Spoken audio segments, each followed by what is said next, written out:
how to add or remove live transcribe to quick settings panel on Samsung Galaxy S26 Ultra.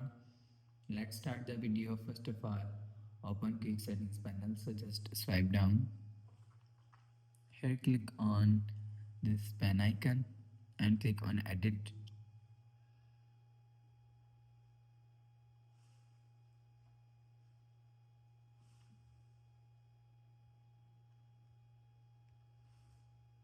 You will see live transcribe is here. If you want to remove live transcribe, click on this minus icon and click on done.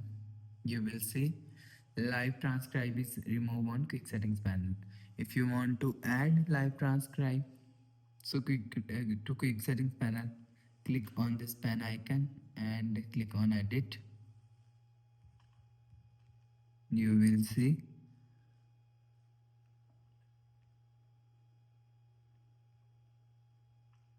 live transcribe is here.